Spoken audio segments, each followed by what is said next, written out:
My name is Lisa. I am 31 years old. If you had seen me a year ago, you would have thought, what a happy woman. What a perfect life. I had everything most people dream of. A husband I loved, Mark, a successful, confident, strong man. A beautiful house in the suburbs.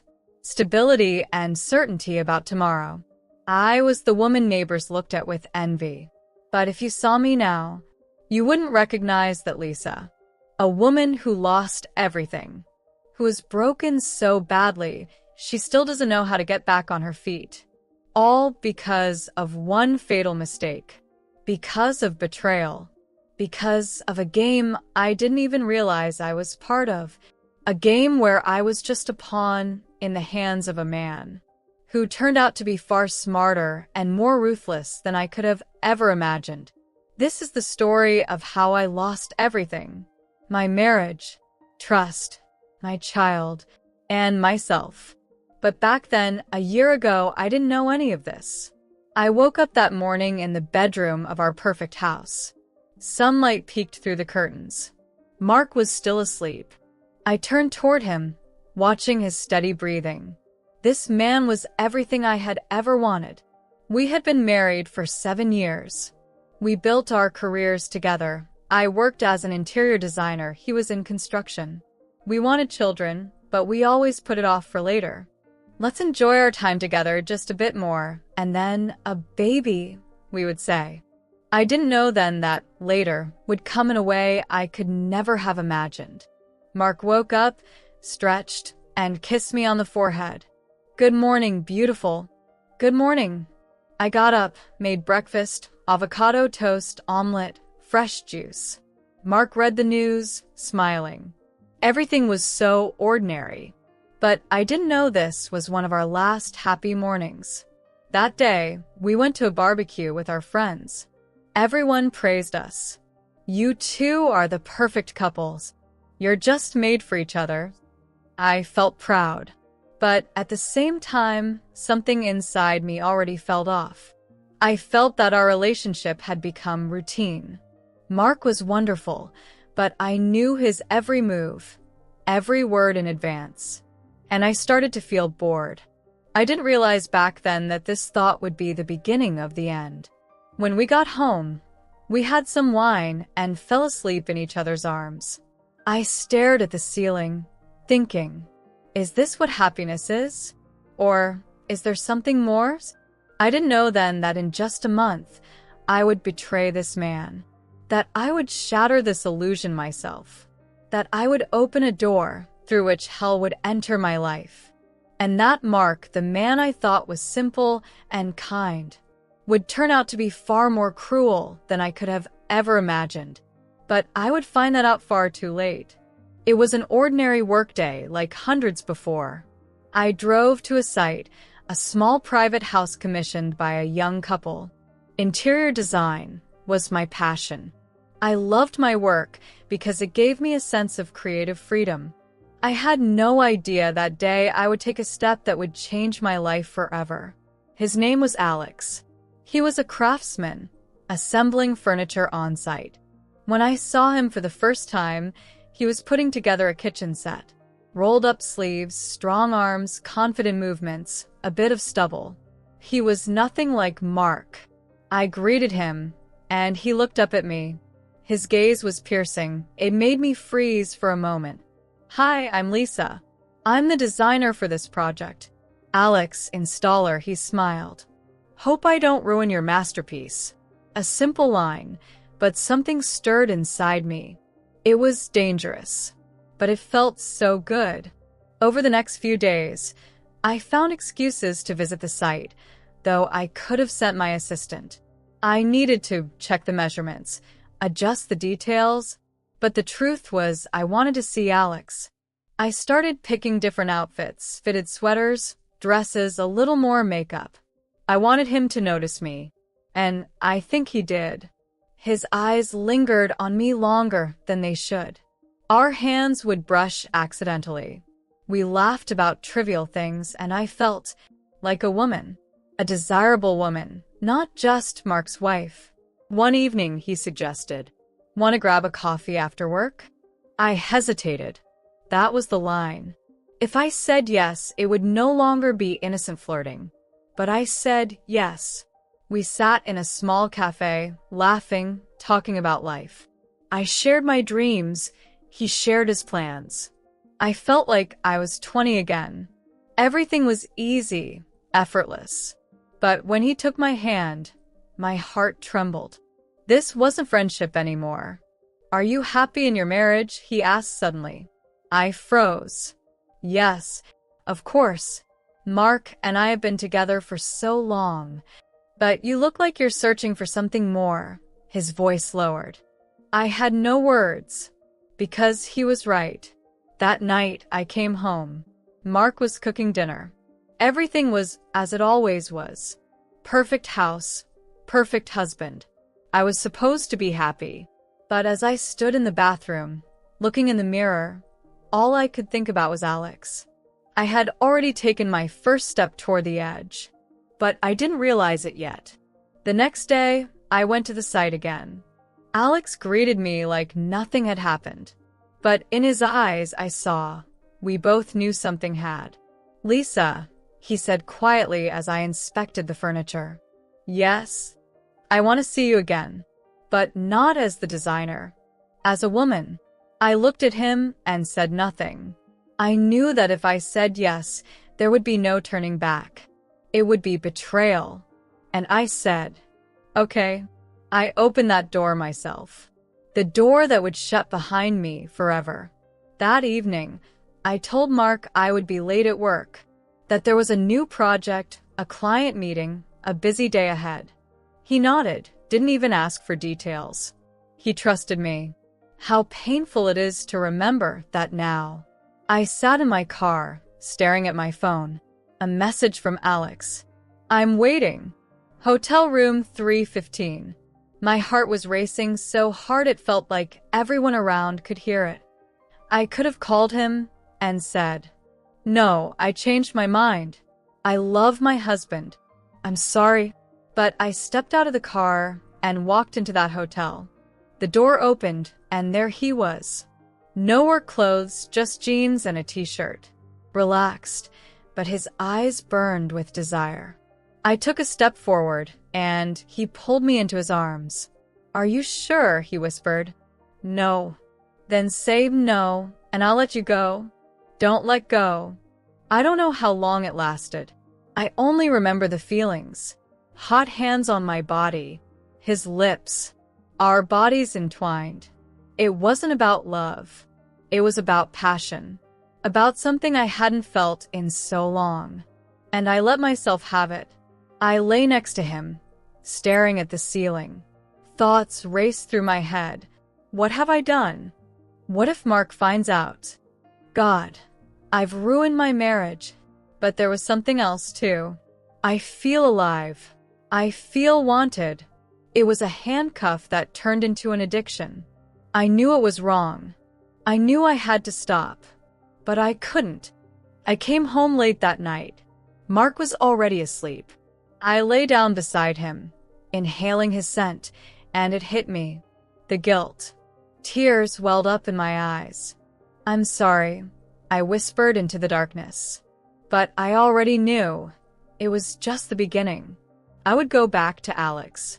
I was already trapped. And the worst part? I thought I had everything under control. But in reality, I was starting to lose everything. I had no idea that Mark had already noticed the cracks. And he was waiting to deliver the blow that would destroy me forever.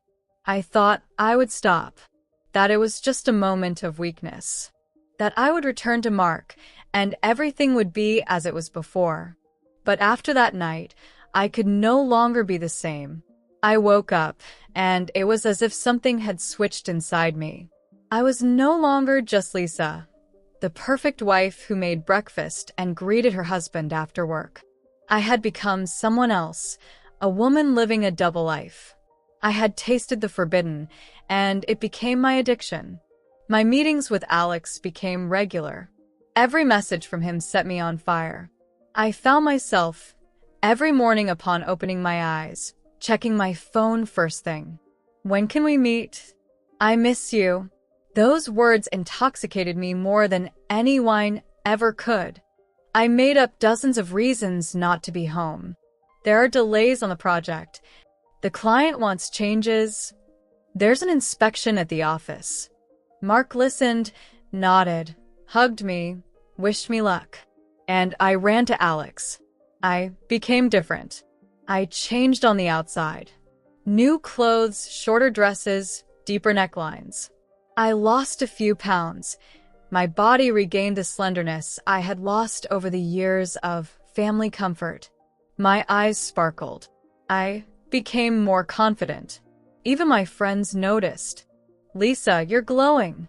What happened?" I laughed it off. I just feel good, but I knew the truth. I was glowing because I was desired. Because every meeting with Alex made me feel young, free, wanted.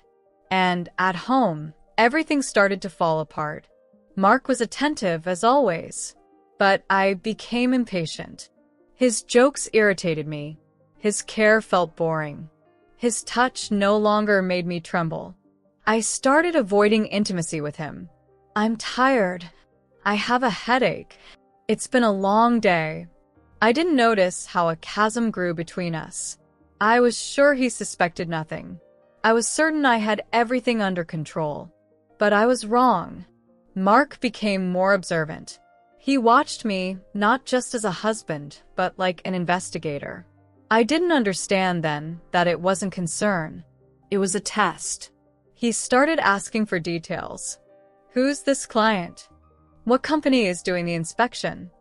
How many people work on this project?" I answered without thinking. I didn't know he was remembering every word, and that one day, those words would become proof of my lies. Alex was changing too. At first, it was light and easy, but now he wanted more. "Lisa, let's spend the weekend together. Maybe you should tell your husband the truth. We could be together." Those words scared me. I didn't want to destroy my marriage. I just wanted to have two realities. One at home with Mark, the other in a hotel room with Alex. I didn't realize that I had already lost both. One evening, I came home late. Mark was sitting in the kitchen. His look was different, cold, evaluating. "How was your day?" he asked. "As always, work." "You look different, like you've come alive. Is that a good thing?" "I hope so." I felt uneasy, but I brushed it off, just tiredness. I didn't know that he had already started to act, that he had already taken the first steps to destroy me. I thought I had everything under control. I was so naive. I always believed that a woman's intuition was the strongest thing there could be, that we, women, can sense when something is wrong. But I forgot one thing. The most dangerous man is not the one who yells, breaks plates, or makes a scene. The most dangerous man is the one who stays silent and smiles when he already knows about your betrayal. That was Mark, my husband, the man I betrayed. It all started with little things. I noticed he had become too calm, almost too caring. Every morning, he brought me coffee in bed.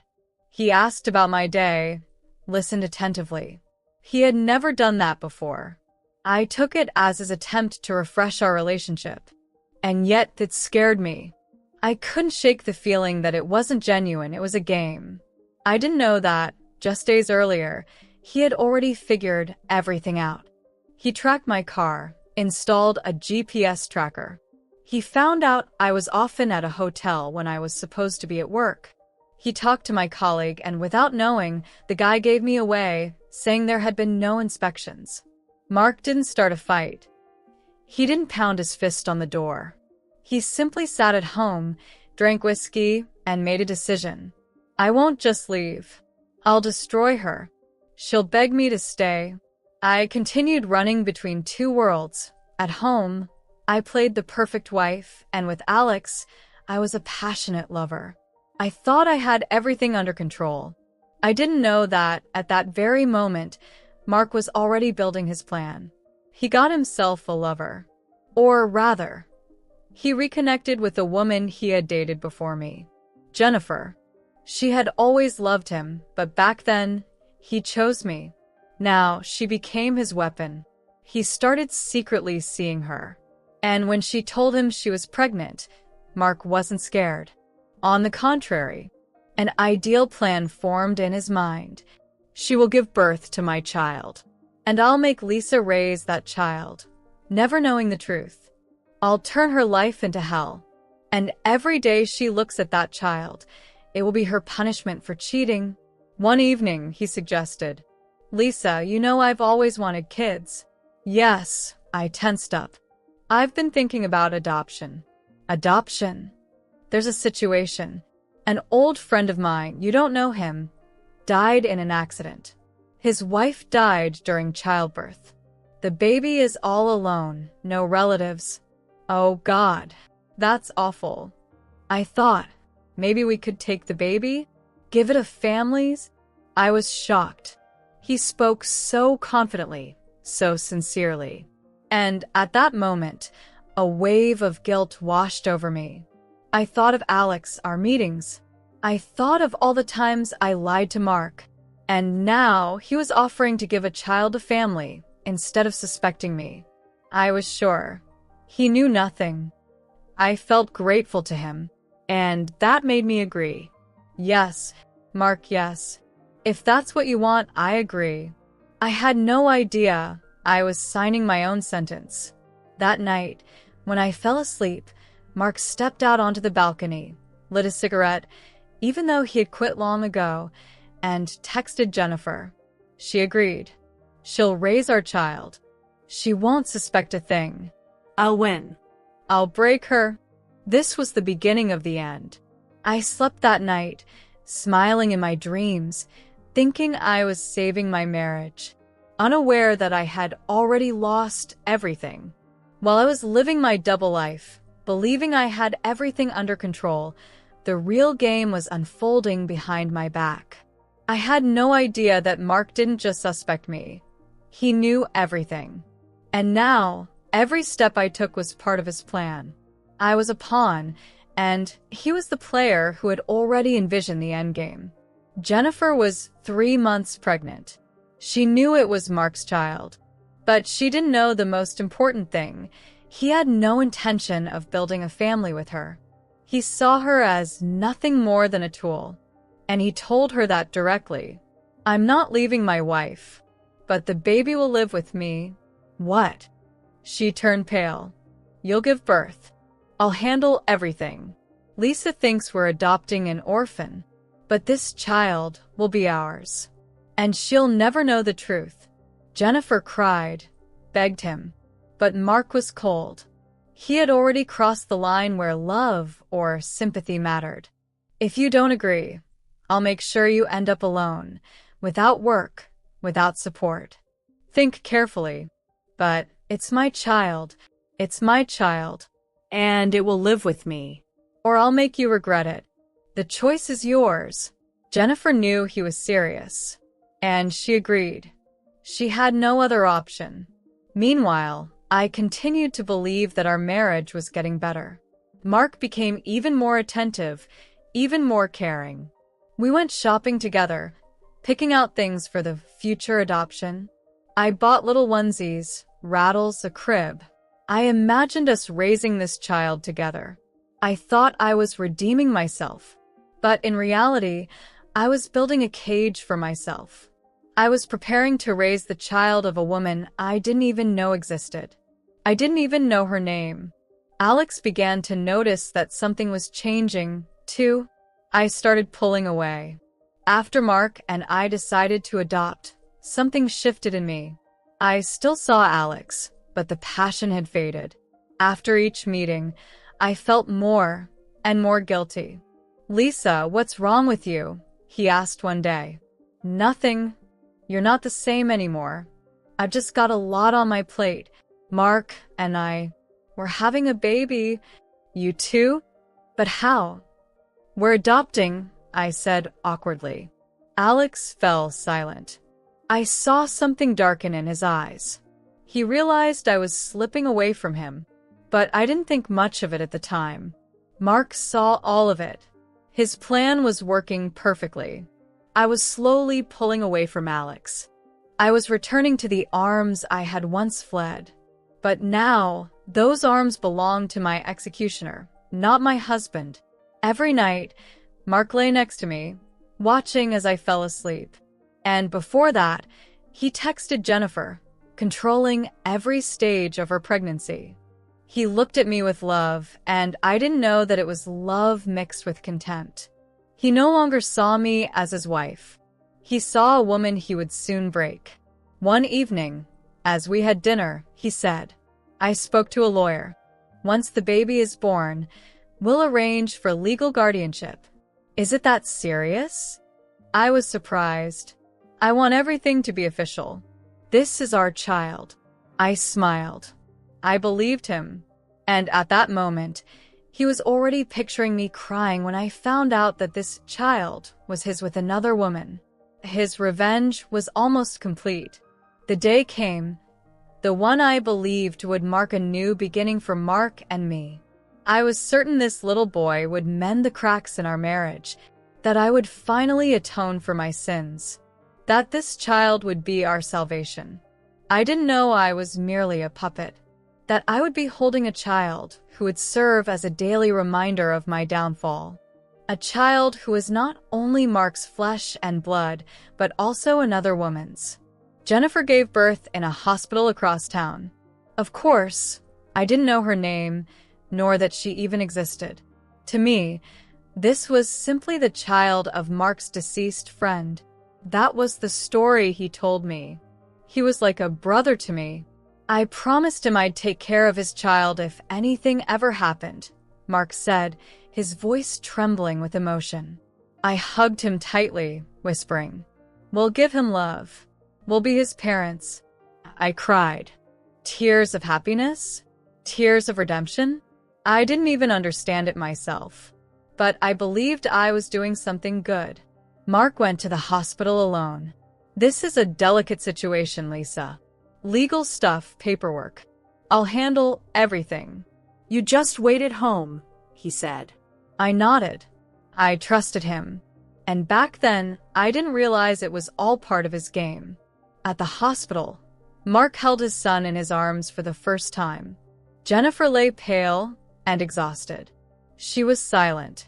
Her eyes were filled with pain and resentment, but she knew fighting was pointless. This child already belonged to Mark.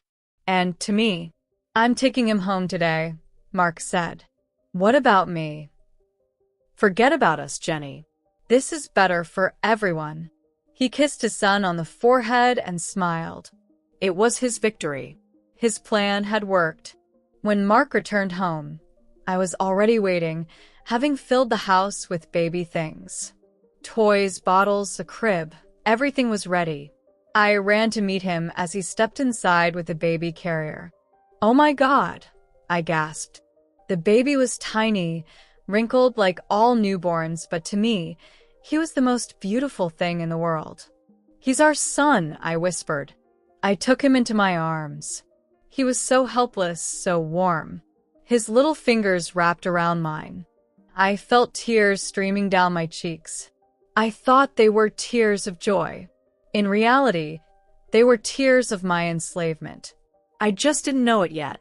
The first few weeks, I was entirely consumed by my role as a mother.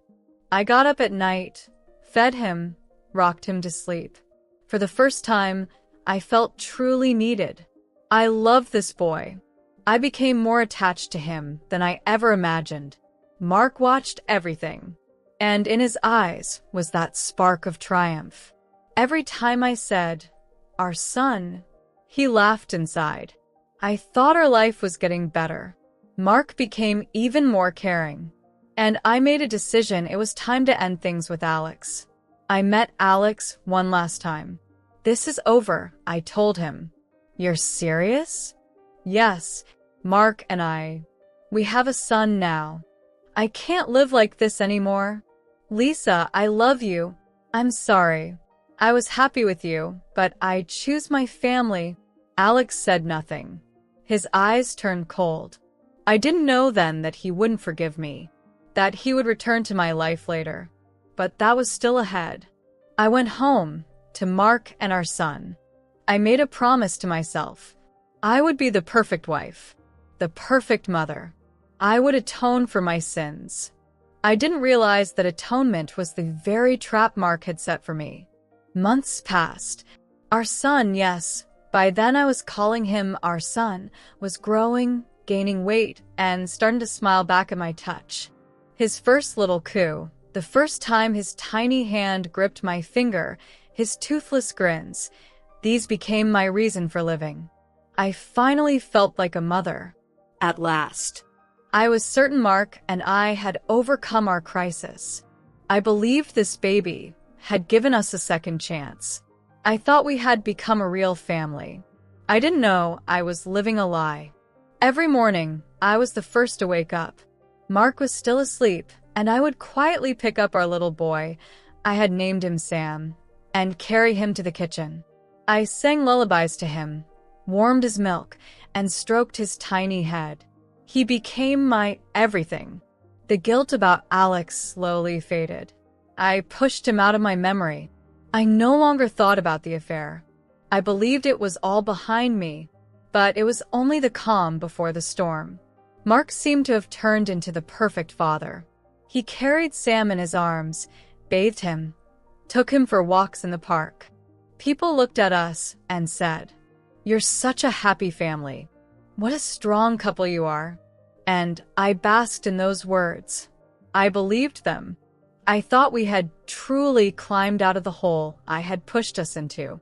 I didn't know that I had only buried myself deeper. During those months, Mark continued seeing Jennifer. No, they weren't a couple. He merely allowed her occasional visits with the baby. As a friend of the deceased father, of course. I was at home, unaware, while they sat in a cafe, and she held her son with trembling hands. "He looks like you," she whispered. "He'll be strong, like his father," Mark replied. "And she doesn't suspect anything? She loves him as her own, and that's her punishment," Jennifer cried. But Mark didn't care. All he cared about was his victory. I was living in this illusion. I thought we were a family. I planned the future. Sam will start daycare soon. We'll go to the beach together. We'll celebrate his first birthday as a family. I was making plans. I was pouring all my love into this child. I was certain he was mine. I had no idea that every day was part of the punishment Mark had crafted for me. That every smile I gave was another nail in the coffin of my happiness. That I was raising not a son, but a symbol of my humiliation. When Sam was 6 months old, Mark and I were sitting together one evening, sharing a glass of wine. The baby was asleep. I took his hand and said, "Thank you, Mark." "For what?" "For giving me this chance." "For forgiving me." "Forgiving you?" He tensed, just slightly. "I know I haven't been perfect, but now I'm happy. I love you and our son." He smiled. But now, when I remember that moment, I understand. It was the smile of a wolf, knowing his prey was already trapped. Back then, I didn't see it. "I love you too, Lisa," he said. And I believed him. I believed him a second time. And for the second time, I made a fatal mistake. That evening, Mark already knew he would soon deliver his final blow. He was waiting for the right moment. Waiting for me to grow even closer to the child. Waiting for me to sink even deeper into my role as a mother. So that when he revealed the truth, it would shatter me completely. And I sat beside him, holding his hand, thinking we were happy. I was such a fool. I was certain I had closed that chapter of my life. That Alex was left somewhere in the past, along with my sins. I had cut him off. I chose my family. I thought that was the end. But the past doesn't disappear so easily. Especially when you've hurt someone who truly loved you. And especially when that person isn't ready to let go. It was an ordinary day. I was walking with Sam in the park. The spring sun peeked through the tree branches. My baby was laughing, waving his tiny hands. I glanced around, mothers with strollers, kids running, happy faces. I was one of them. I was part of this new world, a world of motherhood, care, and peace. And then I saw him, Alex, standing a few meters away, leaning against a tree, hands in his pockets, staring directly at me. Our eyes met, and everything I had tried so hard to forget burst to the surface. I froze. My heart pounded, so hard it felt like everyone around could hear it. I instinctively picked Sam up, as if trying to shield him. Alex stepped closer. "Hi, Lisa. What are you doing here?" "I live nearby. I walk in this park. Sometimes I watch." "Watch me?" You. His voice was calm, but I could sense the anger underneath. The anger of a man who had been used and discarded. A man I had deceived. "Alex, don't. I know you went back to him. I can see you have a child now. Congratulations." "Thank you." I gripped the stroller handle tightly. "Does he look like your husband?" I flinched. The question seemed casual, but it was a trap. I felt my heart sink into my stomach. I remembered my fears during the pregnancy, worrying the child might not be Mark's. I knew Sam wasn't biologically mine, but I thought he was Mark's friend's baby. Now, this question hit me harder than it should have. "Alex, I don't want to talk about this. it's in the past. For you, maybe. But for me, I just wanted to know, were you happy with me? Even a little? Or was it all just a game?" I looked into his eyes and felt guilt. Yes, I had used him. Yes, I had enjoyed it, but I had played with his feelings. And now all of it was coming back. I was happy, but I love my husband. And now I have a different life. "All right," he nodded. "But if you ever need the truth, just find me." "What truth?" My heart skipped a beat. "The world isn't as simple as you think, Lisa. And Mark, he's not who you believe he is." I wanted to ask more, but he was already walking away. He left me standing there, holding my child, with anxiety growing in my chest. That evening, I returned home feeling uneasy. Mark, as always, was kind and caring. I looked at him, listened to him, and Alex's words echoed in my head. "Mark is not who you think he is." What did that mean? What was he trying to tell me? I hugged Sam tightly, pressing him to my chest. I didn't want to sink into lies again. I didn't want to believe that something could be wrong. But I already felt it. That piece I had carefully built had cracked. The first crack. And soon, that crack would become an abyss that would swallow me whole. Alex's words stuck in my head like a splinter. "Mark isn't who you think he is." I tried to brush it off. I convinced myself it was just the bitterness of a hurt man I had left behind. But doubt had already taken root, and I began to see what I had previously overlooked. It started with small things. One day, I was changing Sam's diaper when I suddenly paused. I looked closely at his little face. The older he got, the more I found myself wondering, who does he look like? But I couldn't find the answer. He didn't look like me. That was expected. I wasn't his biological mother. But I didn't see Mark in him either. People always said, "Oh, he's so cute. What a wonderful baby." But no one ever said, "He's the spitting image of his dad." And that cut me deep inside. I pushed the thoughts away. I told myself, it's adoption. Kids look different. I'm overthinking. But the anxiety had already begun to grow. Another time, I accidentally saw Mark texting on his phone. I was passing by when he quickly locked the screen. I said nothing, but my heart clenched. And it wasn't the only time. We used to leave our phones lying around freely. But now I noticed that Mark had become more careful. His phone was always with him. When he went to the shower, he placed it face down so I wouldn't see anything. Before Alex's words, I wouldn't have cared. But now I saw it differently. I began thinking, what if he's cheating on me too? What if he has someone else? I didn't know that the truth was far worse. A week later, I took Sam for his vaccination. The doctor, a young, friendly woman, was flipping through the paperwork.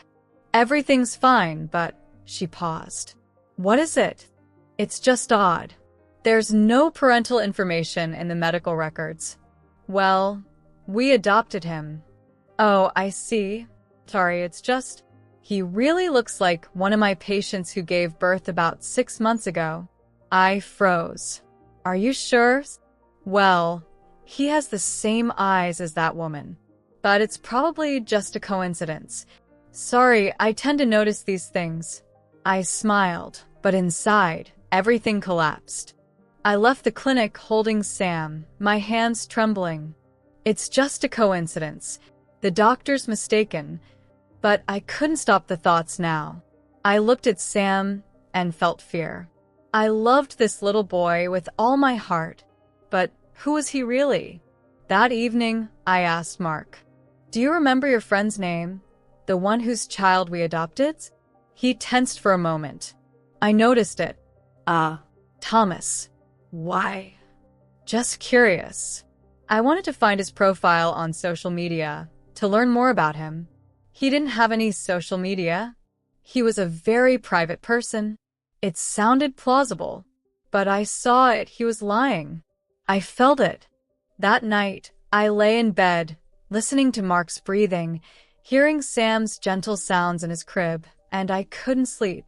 For the first time in a long while, I felt the ground beneath me shaking again.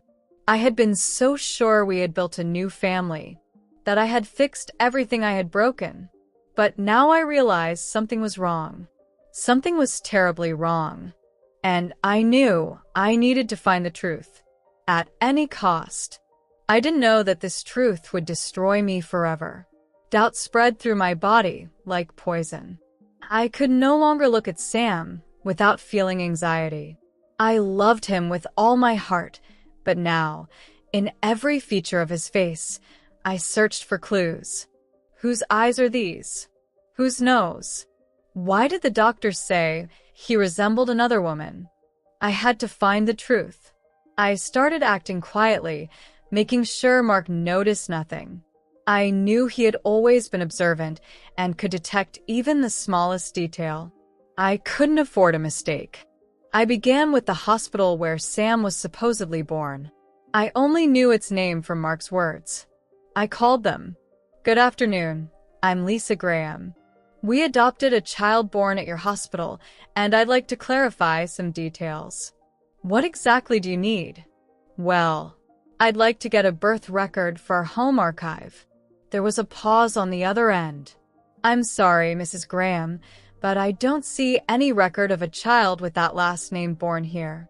"What? Maybe it's a mistake?" "It's possible, but we don't have such a record." I hung up. My hands were trembling. Mark lied about the hospital. But why? What is he hiding? The next day, I left Sam with a nanny and went to the child welfare office. I said I had lost our adoption papers and asked for a duplicate. The clerk searched through the files for a long time. I sat there, clutching my hands. Finally, she returned. "Mrs. Graham, I'm sorry, but there's no record of an adoption under your name." "What? That's impossible. We took in a boy 6 months ago." I checked everything. "I'm sorry, but you don't have an official adoption." I couldn't believe what I was hearing. How is this possible? That's illegal. Then, how did we get the babies? I left the office, my hands shaking. Mark's face flashed before me. His smile, his care, his confidence. And I realized, I know nothing about this child. Nothing at all. That evening, I watched Sam sleep in his crib. I cried. I no longer knew who he was. I only knew that I loved him. And at the same time, I began to fear Mark. I lay in bed, my back to my husband. I felt his breath. And I understood this man was lying to me, and I would find out what he was hiding. At any cost. I was cornered. The adoption papers were fake, the hospital had no records, and Mark was hiding something. I felt like I was standing at the edge of a cliff, but I had no idea just how deep the drop was. I needed a lead, and I knew exactly who could give it to me. Alex. I texted him. I need to talk. It's important. His reply came almost instantly. I knew you'd reach out. Tomorrow, 3 p.m., the park by the old fountain. I didn't even ask how he knew I would come. Maybe he had been waiting for this moment too. Or maybe he knew more about Mark than I ever could have imagined. The next day, I told Mark I was meeting a friend. Sam stayed with him. As I walked toward the park, my mind was racing. What am I doing? Why am I turning to the man I hurt so deeply? Why can't I just move on? But I knew the answer. I needed the truth. Alex was waiting by the fountain. He had changed. He was no longer the carefree man I remembered. There was exhaustion in his eyes, but also a cold determination. Lisa, hi. I knew you'd come. What did you mean when you said Mark isn't who I think he is? He sighed heavily. He glanced around as if making sure no one could hear us. I dug into some things. After you left, I couldn't let it go. What things? I followed him. I took a sharp breath. Followed him? Yeah. I knew something was wrong. And I was right. Alex told me something that hit me like a hammer. He had seen Mark with a woman. Often. She was pregnant. They met at a small cafe, later at the hospital. And then, when the baby was born, Alex saw Mark carrying the newborn out. That same baby ended up in her home. That's not an adoption, Lisa. That's his child. What? No. You must be wrong. He's been lying to you. For a long time. Who is she? I don't know her name, but I saw her crying when Mark took the baby. This was no story about a friend who died. It was something else. And I'm afraid you're just part of his plan. I started trembling. I felt the ground slipping away beneath me. He made me raise his mistress's baby? Looks like it. I could barely stand. My heart was racing so fast it felt like it would burst. Why would he do that? I think it's his revenge, Lisa. I looked at Alex, struggling to believe what I was hearing. But deep down, I already knew it was the truth. I went home in a daze. Sam was asleep in his crib. I looked at him, and he was no longer just a baby to me. I saw the son of the woman who had been with my husband. I saw my punishment. I saw the price I had been paying, loving him, holding him, feeding him. Mark came into the kitchen and hugged me from behind. "How's your friend?" "She's fine," I barely managed to say. "You look tired." Get some rest. I nodded. But that night, I didn't sleep. I watched Mark. And for the first time in all our years together, I was afraid of him. I could no longer live in this uncertainty. After what Alex told me, I no longer suspected. I knew. Mark was lying to me. But I needed proof. I needed to know the whole truth. I had to see it with my own eyes to believe it. That day, I did something I had never done before. I waited for Mark to get in the shower, and I took his phone. My hands were shaking. I knew it was wrong. But this was no longer about trust. This was about my life. I entered the password. He hadn't changed it. It was still my birthday. How ironic, I thought. I opened his messages. I didn't know exactly what I was looking for, but my heart led the way. And I found it. Contact name, Jennifer. The last message, today. I opened the chat, and what I read shattered me completely. "How's our boy?" She wrote. "He's fine, happy." Lisa suspects nothing. Does she love him?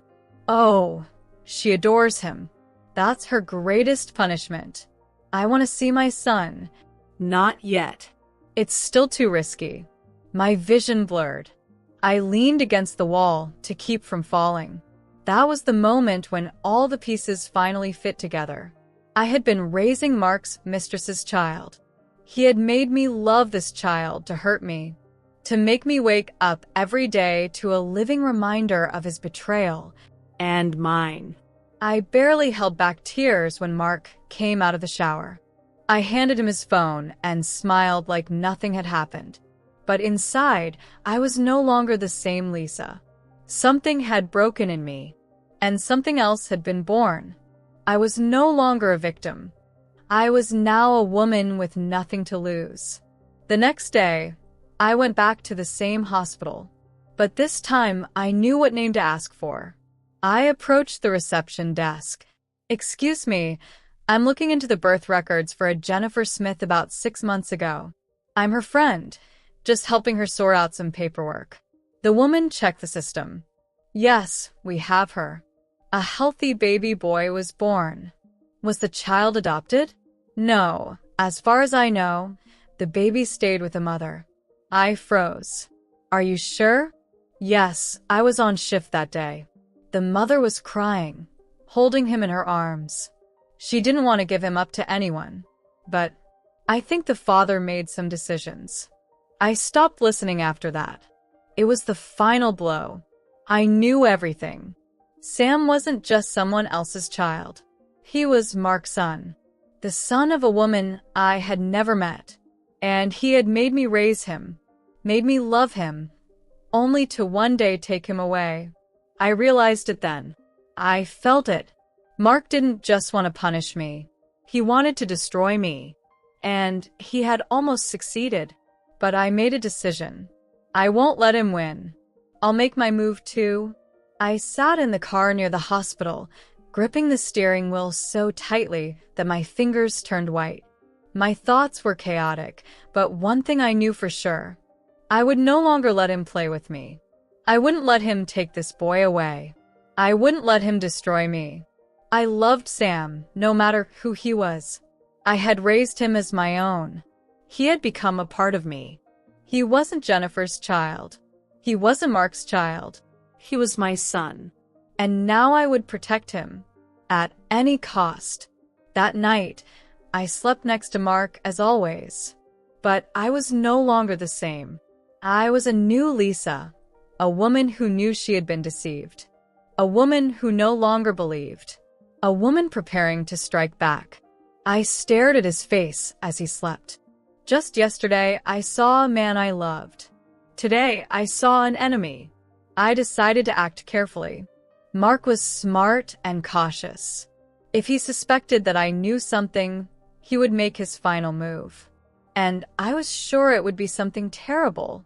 I started gathering information. I found out where Jennifer lived.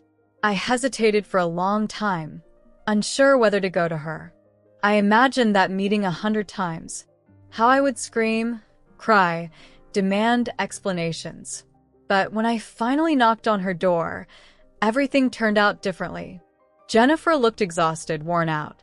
She seemed no older than 27, but life had already left its mark on her eyes. She wasn't the predator I had imagined. She was a victim, just like me. Lisa? She was scared when she saw me. "Yes, we need to talk." We sat in her kitchen. I expected to shout, but I was calm. I saw a mother who had lost her child. "He said you knew the truth," she started. "I knew nothing." Until today. "He promised that we would be together.